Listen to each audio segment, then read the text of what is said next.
well, you do this, you're gonna make the muscle bigger and stronger. That's real strength. When, a guy squats and he gets an 800-pound squat, that's skill acquisition. That's not like real strength. Like you can get a good squat just because your skill's better. But we're talking about that. We're talking about real strength, the muscle getting stronger. Now, this kind of bleeds into the second point I wanted to make, which is about the complete misrepresentation about how skill and strength fit together.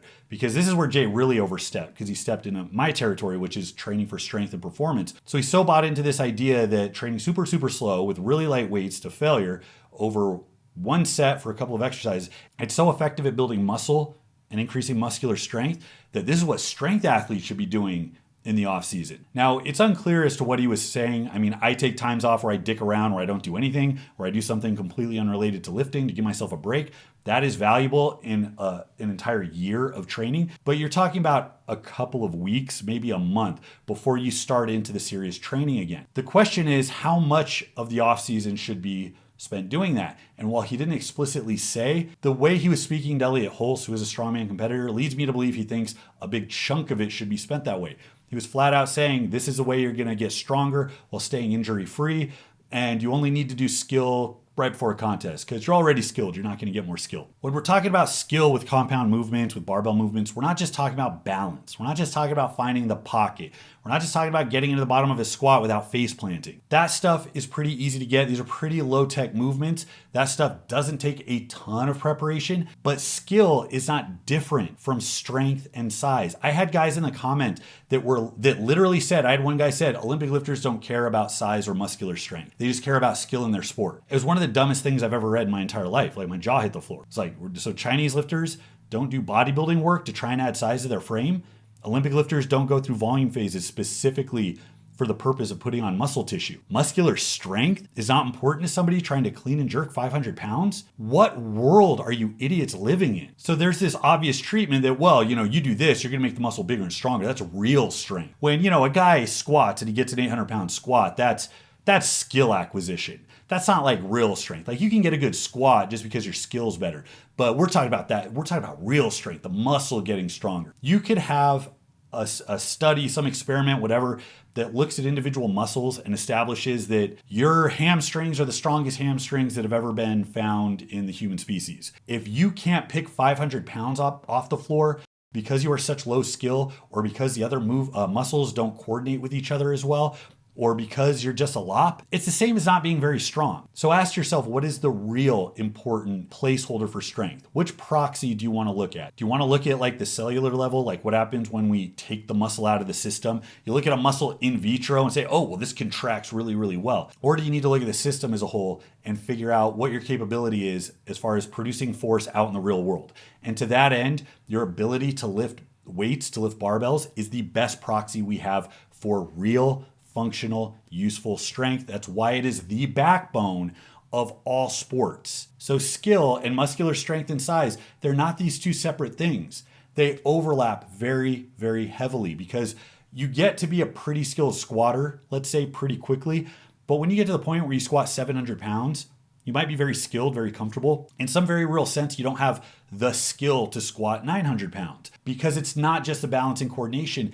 It is the intermuscular coordination, how the muscles communicate to each other, and the intramuscular communication, which is how effective your nervous system is at patterning motor recruitment so that you can apply the most amount of force in the direction that you want.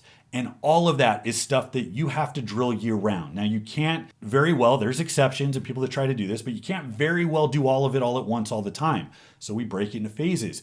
You need to do training in the off season, yeah, that gives you a break from the heavy weight, that focuses on different things you might be deficient in, but it still has to point to that end goal of being stronger.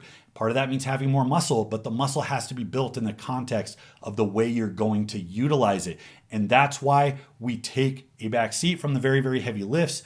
We go lighter, and you're doing a lot of practice work. And what happens when a lifter who's been lifting very, very heavy with low volume for a long time decides to switch gears, adjust the volume, turn those dials, and get more work with more sets and more total reps? You know what happens? They get more skilled, they get more conditioned, and they build a shit ton of muscle. So to summarize my points addressing these high intensity nerps that I had to deal with in the comment section. No, your citation of whatever studies you found does not matter, and it's not representative of the entire field of exercise science. Not even kind of. 2, your methodology is not represented in all of the fields where getting the right answer matters the most, where people have the most skin in the game. These people don't give a fuck about the comfort level of their athletes they want to win. No, effort, effective reps, and reaching momentary muscular failure are not the only thing that drive hypertrophy. That is so dumb, I don't even have the words. It's not rooted in reality. You have all of the other things I mentioned that are relevant to growing strength. And ask yourself, if that is the only thing that causes muscle growth, how do people that don't train to failure grow muscle? If that's the only thing that causes growth. Now, I'm going to give the benefit of the doubt that that's a fringe small percentage of you that actually think that. But even if you want to make the case that it's the most important one, remember, eventually you get stagnant to the same stimulus and you need something else to adapt to. And that's where you turn the dials. And that's where you have pro tip: density, total number of lifts, total sets, rep ranges, average intensity, absolute intensity. You can change any one of those when you get stagnant and you will continue to progress. You're welcome. The high intensity bullshit is 0-dimensional. No height, no width, no length.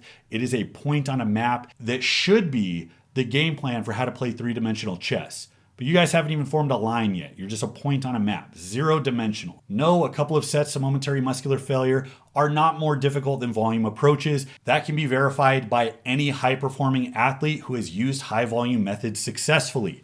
They are crushing, they are fatiguing. It's like trying to compare a Fran time to a marathon. You are talking about marathon pain fest, especially with things like lower body training. You'll hear bodybuilders. I heard Lee Priest talk about throwing up from an arm workout. From an arm workout. It's not borne out by the strength athletes, the bodybuilders, the Olympic weightlifters, or the athletes. Training with volume is hard. It takes a lot of time. It's fatiguing. It sucks. And once again, the highest performers in the world don't care about their comfort level. They will work harder to win. And the reason they don't do HIIT is because they want to win. And finally, no, muscle and strength is not separate from skill. They overlap, and they overlap heavily. And that is one of the reasons why barbell work has become so ingrained in lifting and fitness culture, because it is so effective.